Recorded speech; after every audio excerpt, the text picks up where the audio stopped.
ang mga kwento ng pag-ibig, kwento ng buhay at kwento ng pag-asa dito sa Barangay Love Stories. Love Stories.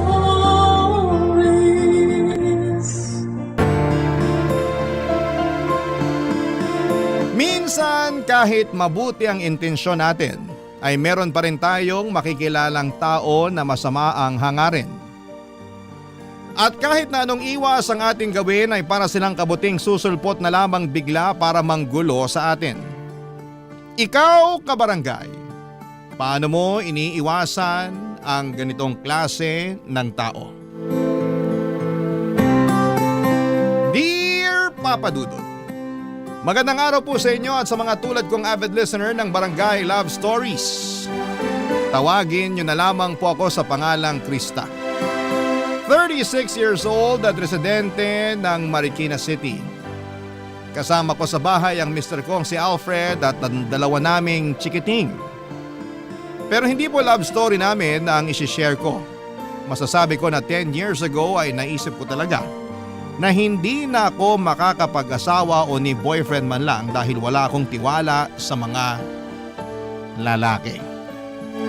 Pero lagi akong hinihirita ng ate Jennifer ko na subukan ko pa rin daw na makipagkilala para naman magka-jowa na ako. Hindi naman sa hindi ako ligawin ng mga lalaki, sa katunayan ay nagka-boyfriend na rin naman ako noong college.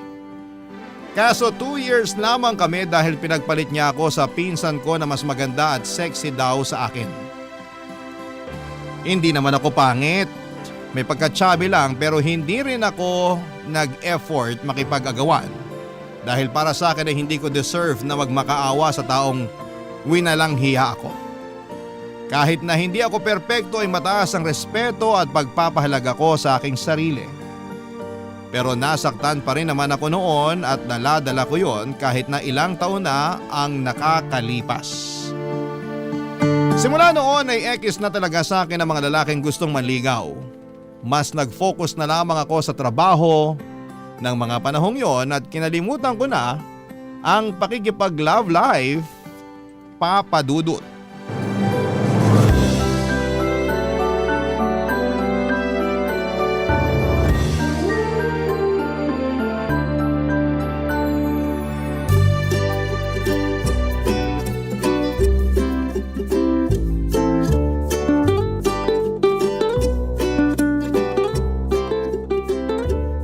Malapit na ako mag-31. Ibig sabihin sa susunod na taon lagpas na ako sa kalendaryo. Bakit? Anong meron? Kasi hanggang ngayon wala pa rin akong asawa. May paligsahan ba? Siyempre wala. Wala naman pala eh. Kumalma ka lang ate. Paano ako kakalma magta-31 na nga ako. Tapos wala pa rin akong asawa hanggang ngayon. Hindi naman requirement na mag-asawa ka na kung 31 ka na. Ay, hindi mo kasi naiintindihan, sis. Sige nga, ipaintindi mo sa akin. Ganito kasi yon. Karamihan sa mga kaedad ko, nagsisipag-asawa na. Meron nga may 2 o 3 anak na eh. Eh ako, ni boyfriend wala. Kaka-break mo lang, 'di ba? Yun nga, pero meron na uli akong kinakausap. Talaga? Oo. Ibang klase. Ikaw yung babaeng hindi nababakante. Sa bagay, masyado ka ring ligawin pero sana naman yung magiging boyfriend mo hindi na loko-loko katulad nung ex mo, pati nung nakarang ex mo. Sana nga. Kalma ka lang kasi. Kung marami sa mga kaedad mo yung may asawa at mga anak, meron pa rin naman yung mga katulad naming single and happy. O, ikaw pala. Anong ako? Don't tell me plano mo nang di mag-asawa niyan ha. Hoy, ipapaalala ko lang sa'yo na 26 years old ka na. College ka pa nung huling may pinakilala sa akin. Ang tagal na nun. Wala ka pa rin bang bagong natitipuhan? Wala kasi, focus ako sa trabaho ko. Hindi ka naman napapasaya ng trabaho mo. Napapasaya ako ng sweldo ko.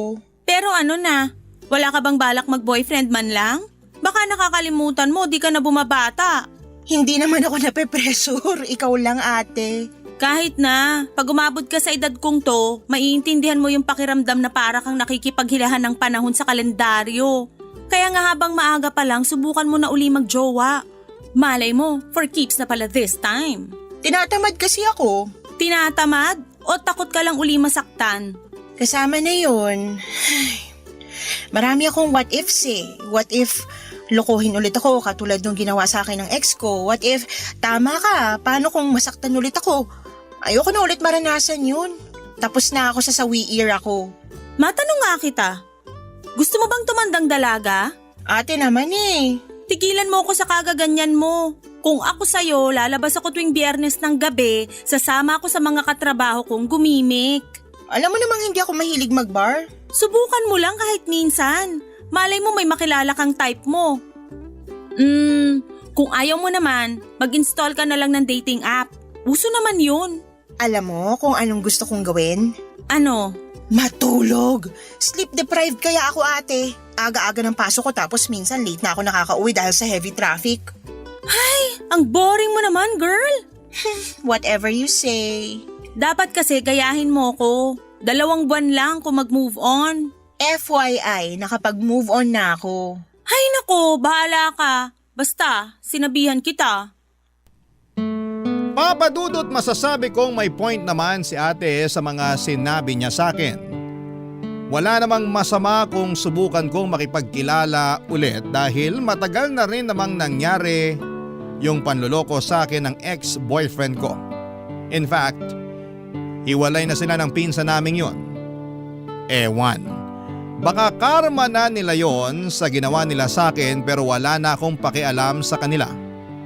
Sinubukan pa ngang makipagbalikan ng ex ko sa akin pero nek-nek niya. Kaya lang kahit naka-move on na ako ng gusto ay atrasado pa rin ako. Dahil ang dami kong nababalitaang naghihiwalay na magjowa o mag-asawa lalo na sa opisinang pinagtatrabahuhan ko. At ang madalas na rason ay third party. At ang nagloloko ay mga jowa o asawang lalaki. Kung bakit kasi hindi na lang sila makontento sa mga karelasyon nila. O kung ayaw na nila, bakit hindi nila hiwalayan ng maayos? Gusto pa talaga nila yung mga niloloko sila. Alam kong hindi naman lahat ng lalaki ay ganon pero majority ay oo. Kaya tanong ko rin to sa mga lalaki bakit ganon? Ano bang meron? Exciting ba ang magloko? Magkasama kami ni Ate Jennifer sa apartment na nirerentahan namin at katulad ko ay single pa rin siya ng mga panahon na yon. Pero bago siya naging single ay nanggaling siya sa 2 breakup sa loob lamang ng 6 months. May naging boyfriend siya ng 1 buwan, nagloko kaya naghiwalay sila. Nag-move on siya for 2 months. May naging boyfriend ulit siya at nagloko na naman tapos nag-move on ulit siya for 2 months. Tapos may ka-talking stage na. Kung meron sigurong medalya para sa paramihan ng mga nagiging jowa ay pwede ko nang sabitan si Ate Jennifer. Sa bagay maganda kasi siya, sexy at makinis ang kanyang balat. Lapitin ang mga kalalakihan kasi walang taste pumili yung kapatid ko. Madali kasi siyang madala sa mga matatamis na salita kaya hindi na niya kinikilala ng mabuti yung lalaki. Katwiran niya, malapit na siyang lumagpas sa kalendaryo kaya kailangan na niyang makapag-asawa. Sa kabila ng lahat ay mahal ko ang ate ko dahil siya na lamang ang pamilyang meron ako. Maaga kasi kaming naulila sa mga magulang nung sabay namatay sa aksidente ang parents namin. Tumira kami sa bahay ng tiyahin namin sa mother side sa Montalban, Rizal. Pero hindi rin naging maayos ang pakikitungo nila sa amin. Kaya nag-decide si Ate Jennifer na huminto na lamang sa pag-aaral para magtrabaho. Nang nakaipon siya ay bumukod siya ng tirahan at kinuha niya ako. Bali nagrenta kami ng apartment sa Pasig habang nag-aaral ako. Malaki po ang utang na loob ko kay ate at masasabi kong mahal namin ang isa't isa. Kaya nga hindi rin ako nagkukulang sa pagpapaalala sa kanya na kilatisin ang mga lalaking manliligaw niya para maiwasang masaktan siya at lokohin.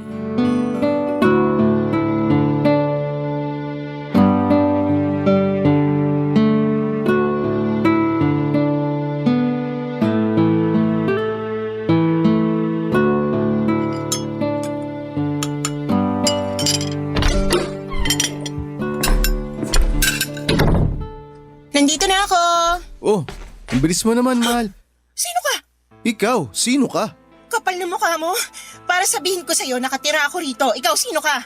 Nasaan Ako ba yun? si... Ito. Uy, teka, bitawan mo yung hawak mong baseball bat. Naghahain lang ako, wag mo ako saktan. Masasaktan ka talaga sa akin kasi bigla-bigla ka nalang pumapasok dito sa pamamahay namin ng ate ko. Ate mo si Jennifer? Oo. May ginawa ka bang masama sa kanya? Sabihin mo, anong ginawa mo sa kanya?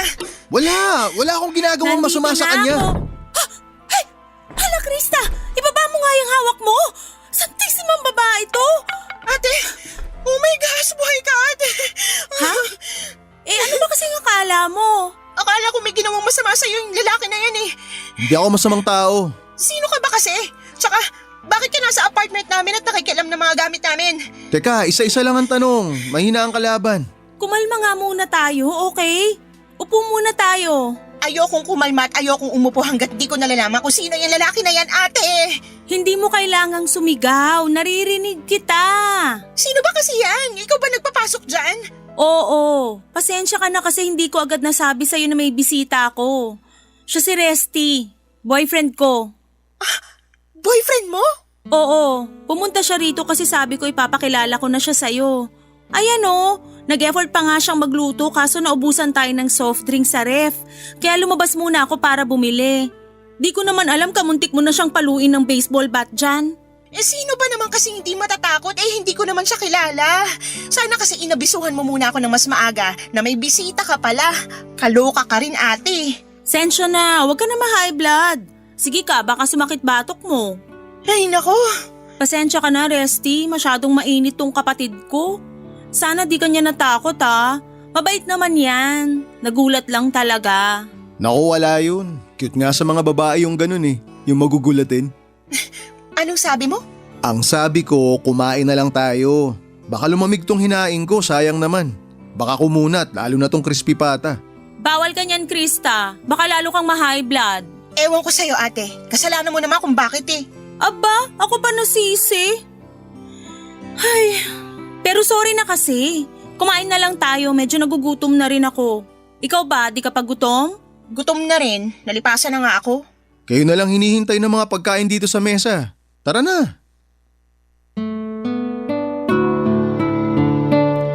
Papadudot, tandang-tanda ko pa kung gaano ako nainis kay ate ng mga panahong yon.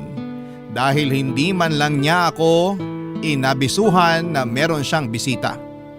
Buti na lamang at hindi ko naihampas kay Resty yung baseball bat namin ni ate sa bahay na pang self-defense. Matapos nga ang komosyon at nang humupa na ang lahat ng emosyon ay nakikita ko naman na masaya si ate Jennifer sa newfound love life niya. Katulad na ulit siya noong dati na palaging nakangiti. Masaya ako kapag masaya ang kapatid ko dahil deserve naman niyang mahalin at alagaan ng isang lalaki. At kung nahanap na niya ang mga katangiang yon kay Resty ay ayos na rin yon sa akin. Kaya nga sinusuportahan ko na lamang siya sa relasyon nila hanggang sa may nalaman ako. Barangay Love Stories. Barangay Love Stories. Papadudod, sinabi sa akin ni ate Jennifer na hiwalay na raw si Resty sa misis niya. At nasa poder ng babae ang mga anak na sinusustentuhan na lamang niya. Pero dahil hindi pa annulled ang kasal nila ay lumalabas, nakabit ang kapatid ko. Kaya medyo tumaas ang kilay ko, papadudot. Pero tinikom ko na lamang ang bibig ko at hindi na nagsalita pa since tiwala ako sa sinabi ni ate na alam naman daw ng misis ni Resty na may karelasyon na siya. In fact, meron na ring jowa yung babae ng mga panahong yon. Lumipas pa ang ilang mga linggo at napansin kong dumalas ang pag-uwi ni Resty sa apartment namin. Bagay na nung unay wala namang kaso sa akin pero nang tumagal ay medyo nainis na ako. Ang siste, sa amin na siya umuuwi mula sa shop na pinagtatrabahuhan niya bilang aircon technician. At ang hindi ko lang gusto ay yung pakiramdam na nawawala na ako ng privacy sa sarili naming pamamahay. Dalawa lamang ang kwarto na nirerentahan namin. Sa akin yung isa pero maliit lang yon. Kaya sa sana ako tumatambay kapag nasa apartment ako. Kaya lang dahil kasama na namin si Resty, madalas silang nasa sala ng ate ko para manood ng TV at mag-bonding. Ayoko namang makisali sa kanila kasi moment nila yon, kaya nagkukulong na lamang ako sa kwarto habang nagse-cellphone hanggang sa makatulog. Pero aminado kong nami-miss ko na rin yung dati naming bonding ng ate ko, Papa Dudut.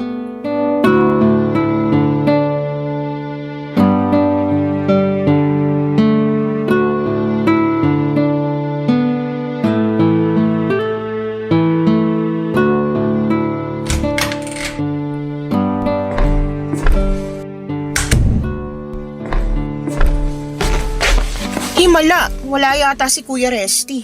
Oo kasama niya yung mga anak niya. Birthday kasi ng panganay nila kaya sineselebrate nila dun sa bahay ng dati niyang misis. Misis niya pa rin yun kasi di pa sila annulled. Tsaka, sure ka ba talaga na walang sabit yung boyfriend mo? Tingnan mo, imbis kasama mo ngayon nandun sa pamilya niya. Birthday nga kasi ng panganay nila kaya nandun siya. Pagkatapos dun uuwi na rin naman siya. Okay na rin pala na wala si Kuya rito kasi namimiss na kita ka bonding. Lagi mo na lang kasi siya kasama, nakakatampo na tuloy. Ay, wag ka nang magtampo. Matagal-tagal din naman tayong magkasama eh. Saka malaki ka na. Baka sign na to para humanap ka ng lalaking makakasama mo rin lagi. Ayan ka na naman.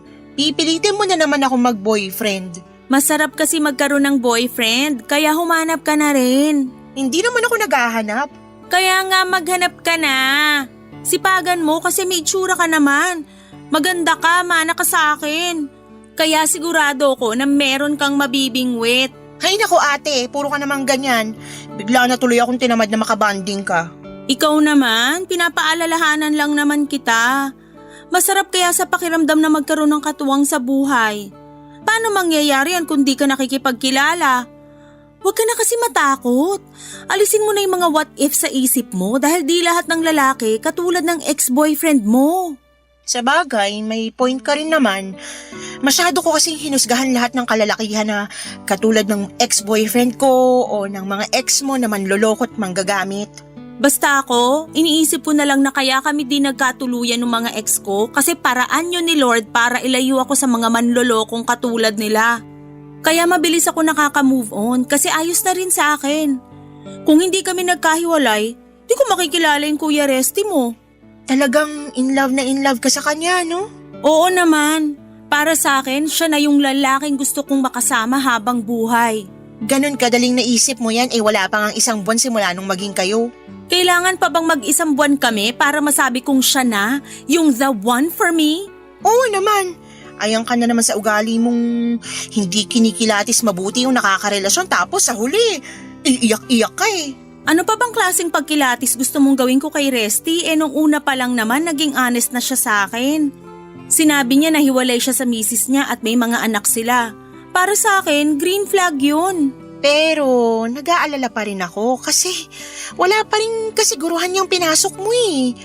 Alam mong hanggat hindi pa napapawalang bisa ang kasal nila, hindi kayo pwedeng magpakasal. Alam ko naman yun.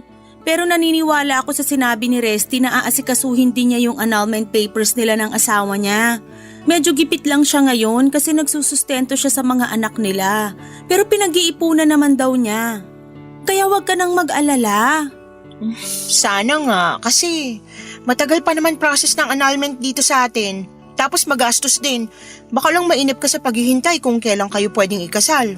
Pangarap mo pa naman yun, diba? Oo, pero ganun talaga. Alam ko naman tong pinasok ko sa kamahal ko eh. Kaya willing to wait ako. Okay, pero wag na muna natin pag-usapan yun. Since tayo lang naman dalawa ngayon, labas tayo para kumain. Libre ko. Talaga? Gusto ko yan. Sakto, nagkikrave pa naman ako ng Korean food ngayon. May alam akong masarap na Korean restaurant, kaya magbihis ka na para makaalis na tayo. Sige. Excited na ako. Papa Dudut, kahit na sinabi sa akin ni ate na huwag na akong mag-alala, na alam niya ang ginagawa at pinasok niya, nang sagutin niya si Resty bilang kapatid ay hindi pa rin nawala yung pag-aalala ko na baka walang patunguhan ang paghihintay niya. Hindi naman sa pinangungunahan ko ang mangyayari pero ang labo kasi talaga nakasal pa rin si Resty sa asawa niya. Sabihin niyo na akong praning, Pero naisip ko na paano kung bigla na lamang pagdiskitahan ng asawa ni Resty ang ate ko. Ayoko mag-isip ng advance pero nakakatakot yon pag nagkataon. Kaya nga hindi na ako nagdalawang isip pa na sabihin yon kay ate Jennifer. Bagay na na-appreciate naman niya at pinagpasalamat sa akin. Pero sa huli pinaalalahanan ulit niya ako na huwag nang masyadong mag-alala. Dumaan pa mga araw at nagsimula na akong mabad trip sa madalas na pananatili ni Resty sa apartment namin. Lalo na at hindi naman siya malinis na tao. Ang kalat niya sa mga gamit niya. Ultimo pinagkainan ay hindi niya mahugasan. Kapag nagluluto siya para lang sa kanila ng ate ko since inaasahan na nila na kumain na ako sa labas. Si ate rin ang naglalaban ng mga damit ni Resty. Sa isip ko ang kapal naman ang mukha ng lalaking yon. Parang nakahanap siya ng instant labandera. Madalas okupado nila ang sala kaya pakiramdam ko ang liit na lamang ng space ko sa apartment namin. Lugi ako kasi nag-aambag ako ng pambayad samantalang siya ay wala talagang inaabot ni 5 duling.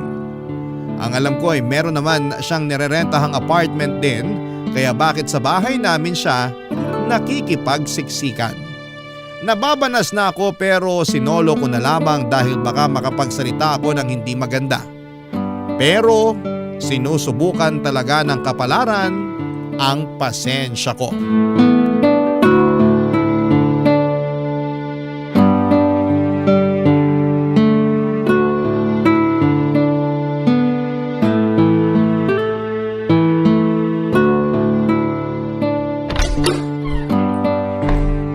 Nandito na ako! O Krista, kumusta? Kuya Resty? Bakit parang nakakita ka ng multo? Ano ka ba? Ako lang to. Hindi ko lang naman kasi expected na nandito ka. Akala ko kasi busy ka sa mga anak mo eh. Tapos na birthday celebration ng anak ko. Nagkataon lang na kinabukasan, may Children and Parents Day sila sa school kaya pumunta kami ng mama niya. Nasan pala si ate? Lumabas lang, may binili. Ah, okay. Sige, pasok na ako sa kwarto. Teka Krista, sandali lang. Ha? Bakit? Napapansin ko kasi kapag tayong dalawa lang, lagi kang umiiwas. May problema ka ba sa akin? Wala naman akong problema sa'yo, kuya. Sana nga, ganun talaga. Sa amin ng ate mo, sa relasyon naming dalawa, may problema ka ba? Since natanong mo na rin naman, sige. Sasagutin ko na. Yung totoo, wala naman sanang problema sa'yo. Sa relasyon nyo, okay kayo ni ate, kumbaga swak kayo sa isa't isa. Nakikita ko naman kung gaano kanya kamahal at ganun ka rin naman sa kanya. Pero naisip ko lang kasi na hindi ba dehado kapatid ko dahil kasal pa kayo ng asawa mo? At may ganyan pa kayong ganap, yung bang kapag kailangan kayo ng mga anak nyo, aakto ulit kayo na parang mag-asawa pa rin. Tsaka may plano ka bang pakasalan si ate? Kasi kung wala, aba… Sandali, kumalma ka lang. Sorry, nadala lang ako. Naiintindihan ko naman, kaya nga willing akong sagutin mga tanong mo. Pero pwede bang maupo ka muna? Huwag kang sumandal dyan sa pinto. Tabihan mo ako rito sa sofa. Ha? Hindi na, ayos lang ako dito. Kanina pa ako nakaupo sa opisina eh. Gusto ko naman tumayo muna. Sure ka? Kasi maluwag naman tong upuan oh. Kasyang-kasya ang makurba mong balakang. Anong sinabi mo? Pakiulit nga. Ang sabi ko, ang sexy mo. Pasensya na pero hindi ko gusto yung sinabi mo. Sa totoo lang ang bastos ng dating. Oh, relax ka lang. Hindi naman kita binabastos. Masyado mo lang binibigyan ng kulay yung sinabi ko. Tsaka, bakit ka ganyan? Yung ibang babae nga natutuwa pag sinasabihan silang sexy pero ikaw nagagalit. Kaya siguro wala ka pa ring boyfriend eh kasi… For your information, ibahin mo ako sa mga babaeng sinasabi mo. Ang tawag doon, pagiging conservative. One more thing, walang kinalaman yon kung bakit wala pa akong boyfriend. Personal choice ko yon, kaya wag kang magsalita dyan na parang kilalang kilala mo na ako. Bakit ka ba nagagalit? Pinapaupo lang naman kita. Ibig sabihin nun, concerned ako kasi ayoko mangalay ka dyan kakatayo. At sinabi ko ng ayos lang ako, 'di ba? Sana doon palang tumigil ka na. Uupo naman ako pag nangalay mga binti ko, hindi mo na ako kailangang sabihan, no? Tingin mo sa akin, bata? Grabe ka naman, sobrang init naman ang ulo mo. Hindi mainit ang ulo. Bakit nakaharang ka sa pinto, Krista? Ate, ikaw pala. Dahil nandyan ka naman, tulungan mo na lang ako magbuhat nitong bitbit kong soft drinks. Dami kasi. May promo dun sa pinuntahan kong convenience store kaya bumili na ako ng 2 buy 1 take 1. Grabe naman, parang pang 2 linggong supply natin to ah. 2 linggo ka dyan, pang-4 na araw lang yan. Favorite kaya ng Kuya Resty mo yung soft drinks kaya nga dinamihan ko na. Di ba baby ko? Oo, baby ko. Lika nga rito, payakap nga ako. Buti pa tong baby ko di masungit. Di tulad ng isa dyan. Papa Dudut, hindi na nasagot ni Resty yung mga tanong ko sa kanya. Pero wala na akong pakialam pa. Hindi ko na rin kasi nakontrol ang bibig ko kaya napagsalitaan ko na siya matapos niyang magkomento ng ganon. Kahit boyfriend siya ng ate ko ay wala pa rin siyang karapatan kasi hindi naman kami close. Oo, suportado ko ang relasyon nila pero naiilang pa rin ako sa presensya niya. Saka tama ba yung magkomento siya tungkol sa pisikal na katangian ko? Parang hindi niya girlfriend ang ate ko eh. Para sa akin ay napakawalang respeto niya sa ate ko at sa akin mismo. At panghuli ay pagod na akong manahimik pa. Ayokong isipin niya na ayos lang sa akin na pagsalitaan niya ako ng mga ganon dahil hindi lamang ako umiimik. Pero matapos ang pagkakataon na yon ay hindi pa tumigil si Resty sa pagkomento ng kung ano-anong magagandang katangian na nakikita raw niya sa akin. Lalo na sa katawan ko. Ewan ko kung hindi niya ba naiintindihan yung pagsaway ko sa kanya nung unang beses niyang ginawa yon o sadyang nangaasar lamang siya. Akala niya yata katulad ako ng ibang babae na madadala sa mga papuri. Tulad ng sinabi ko ay mataas ang respeto at pagpapahalaga ko sa sarili ko. Hindi ko kailangan ng validation mula sa ibang tao. Lalo na sa kanya. May pagkakataon na namamanyakan ako ng sobra sa tingin niya at nahuli ko pang dinidilaan niya ang labi niya matapos akong sabihang sexy at malaman daw ang puwetan. Kaya nga nag-decide akong sabihin yon sa ate ko. Pero hindi ko akalain, Papa Dudut, nasasabihan niya ako ng filingera at mang-aakit ng boyfriend ng my boyfriend. Barangay Love Stories. Barangay Love Stories. Papa Dudut, masakit po sa akin na sabihang filingera at mga akit ng ate ko lalo pat walang katotohanan ng mga sinasabi niya laban sa akin. Bukod sa hindi ako ganong klase ng babae ay mahal ko ang ate ko at hindi ko siya kayang saktan ng ganon at higit sa lahat ay hindi ko tipo yung mga lalaking malisyosong tulad ni Resty. Kung hindi lang ako nasaktan, nainis din ako kaya hindi lang ako nasaktan, nainis din po ako at nainsulto. Yun kasi ang unang beses na nagsalita ng ganon sa akin si Ate Jennifer at ni sa hinagap ay hindi ko naisip na posible kaming mag-away dahil lamang po sa isang lalaki. Kaya nga napansin ko na lamang na ang lapad ng ngisi sa akin ni Resty pagkatapos ng usapan naming yon ni ate. Siguro expected niyang hindi ako kakampihan ng ate ko kasi na-brainwash na niya. Nanggagalaiti ako ng araw na yon pero pinakalma ko pa rin ang sarili ko. Baka kasi lalong lumala ang iringan namin ng kapatid ko nang dahil lamang sa boyfriend niya. Kaya lalo akong nag-set ng boundaries. Hindi na ako nakikipag-usap sa kanilang dalawa kapag nasa apartment ako. Hindi na rin ako lumalabas ng kwarto at madalas ay nagpapalipas ako sa place ng friends ko para lamang hindi sila makitang dalawa. Pero isang gabi habang natutulog ako sa kwarto ng apartment namin ay bigla na lamang akong nagising, Papa Dudut.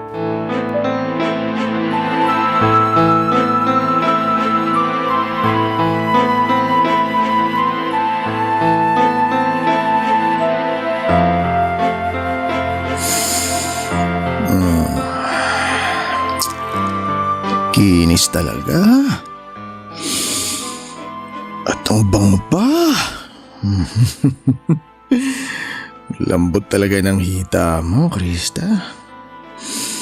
Ang sarap sigurong halik-halikan ito, no? Masubukan nga. Anong ginagawa mo? Wala pa, gagawin pa lang sana. Hahalikan ko sana tong hita mo Kasi nanggigigil ako. Kaso, Nagising ka eh. Lumayo ka nga sa akin! Bakit mo ako sinipa sa mukha? Ate Jennifer! Nililong ko. Ate! Huwag ka nga maingay. Tinadya ka mo na nga ako sa mukha eh. Nakuha mo pa mag-iskandalo. Anong nangyayari rito? Bakit ka sumisigaw, Krista? Ha? Resty! Napano ka? Bakit dumudugo yung ilong mo? Paanong di dudugo? Tinadya ka nito. Magaling mo kapatid yung ilong ko. Ano? Bakit mo ginawa yun sa Kuya Resty mo, Krista? Seryoso ba yan? Mas concerned ka pa sa nangyari sa demonyong yan? Pero di mo man lang ba itatanong kung bakit ko ginawa yun, ate? Ano ba kasing dahilan mo? Yung boyfriend mo kasi, ginapang ako! Ginapang? Anong ginapang? Anong ginawa mo sa kapatid ko, Resty? Wala akong ginagawa sa kanya. Siya nga itong may ginawa sa akin eh, oh. Tingnan mo. Nagdudugo ilong ko, oh. Punasan mo nga yung ilong mo, dali! Gamitin mo yung damit mo tapos tumingala ka para hindi na lalong tumulo. Ate, nahuli ko siya na nasa paanan ko. Hahalikan niya na sana yung mga hita ko kaso bigla ako nagising.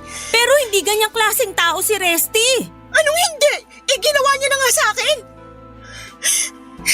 Huwag mo sabihin na mas kinakampihan mo pa yung boyfriend mo kaysa sa akin na kapatid mo, ate. Kitang-kita naman na bayolente ka. Ako yung nasaktan mo kaya tama lang nakampihan ako ni Jennifer. Huwag ka nang sumabad, manya ka. Akala mo ba hindi ko napapansin mga tinginan mo? Mga salitaan mo na ang lakas makabastos? Pinagsakasabi mo. Imahinasyon mo lang yon. Lasing ako kaya akala ko ikaw si Jennifer. Mali pala yung napasok kong kwarto. Oo ngayon matino na ako. Nawala kalasingan ko dahil sa tadyak mo.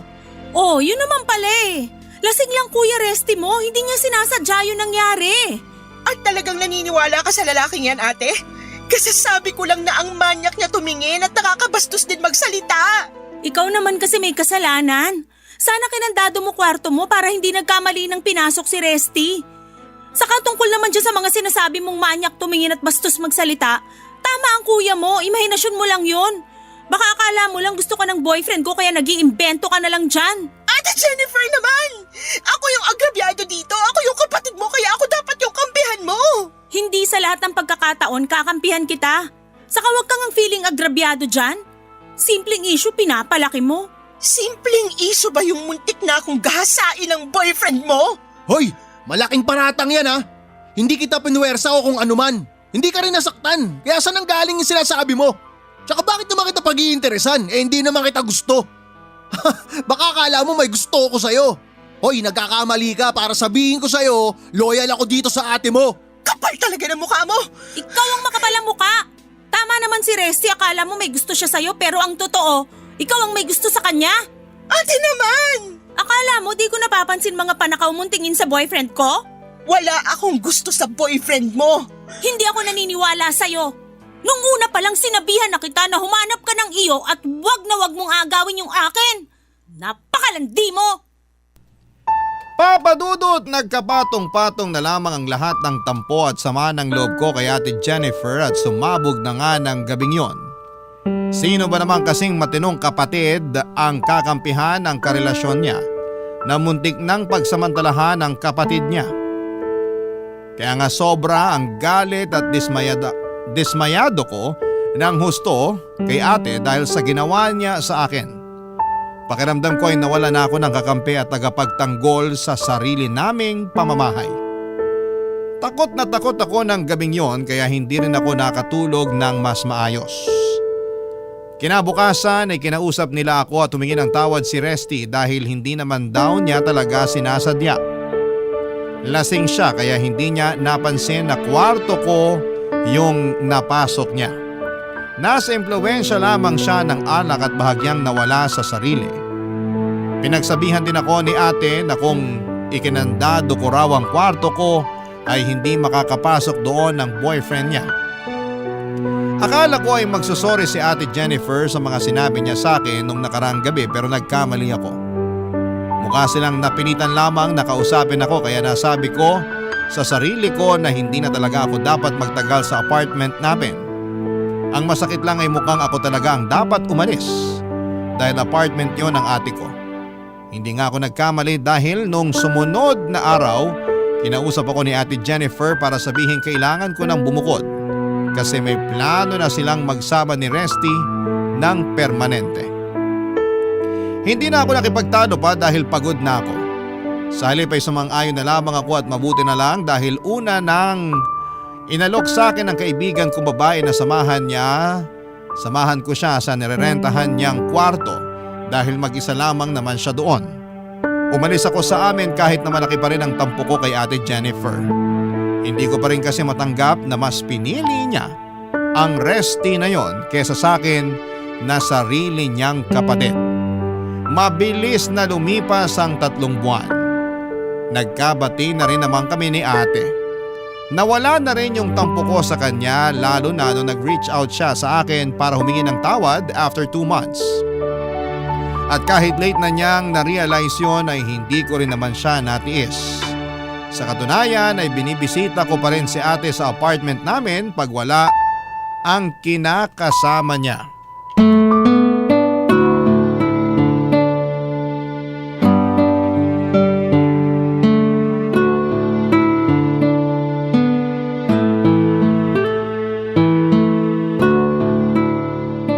Belated happy birthday, ate.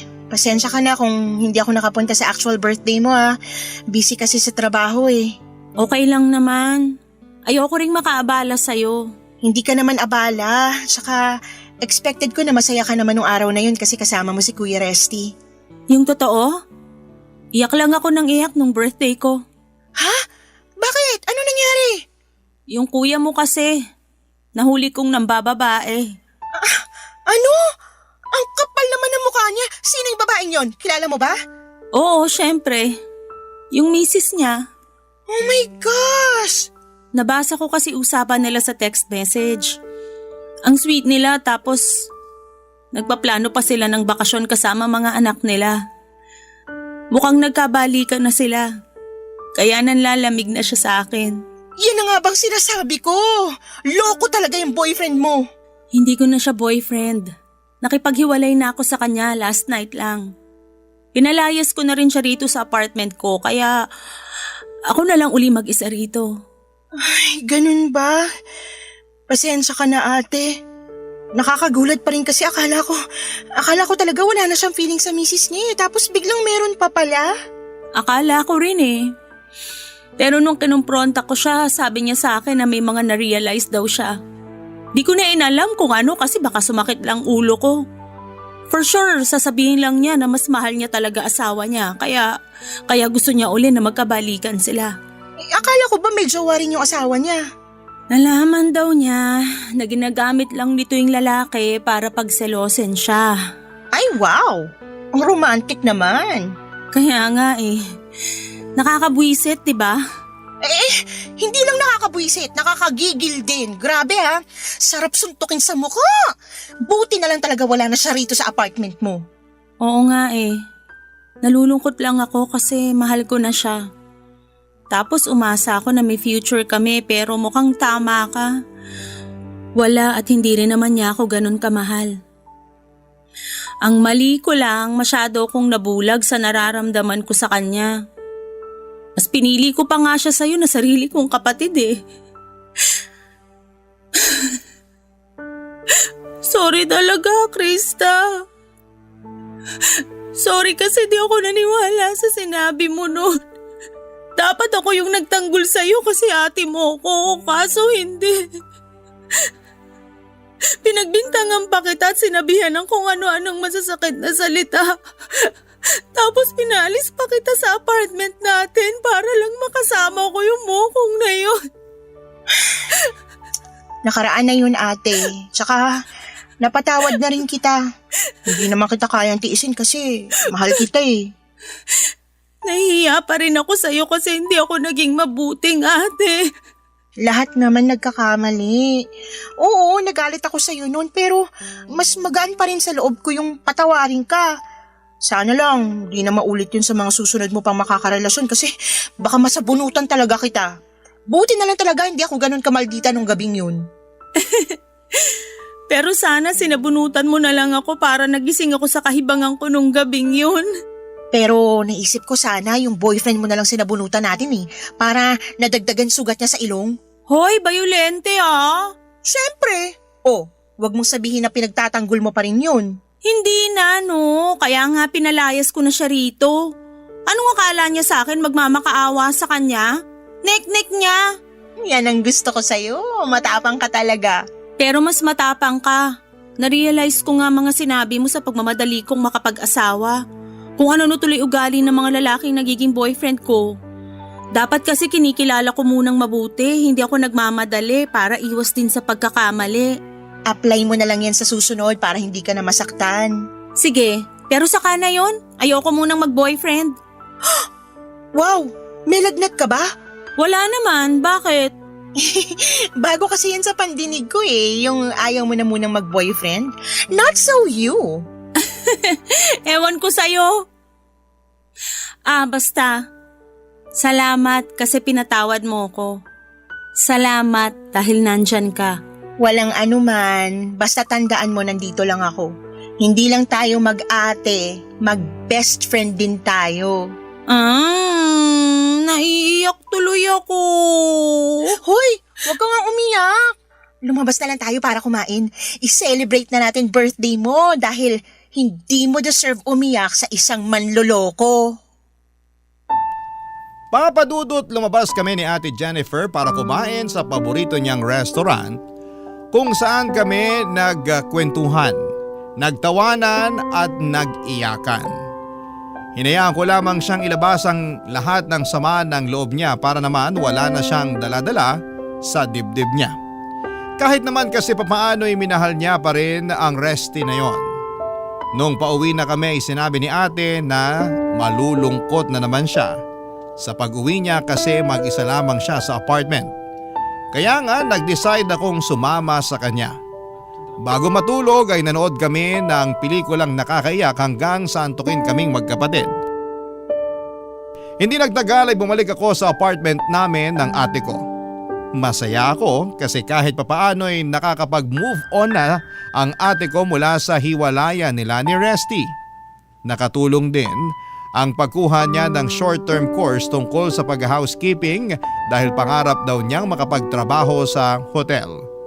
Nabakante kasi si ate isang buwan bago sila maghiwalay ni Resty matapos magsarado ang pinagtatrabahuhan niyang restaurant. Masaya naman ako dahil nakikita kong nag-i-enjoy siya sa ginagawa niya.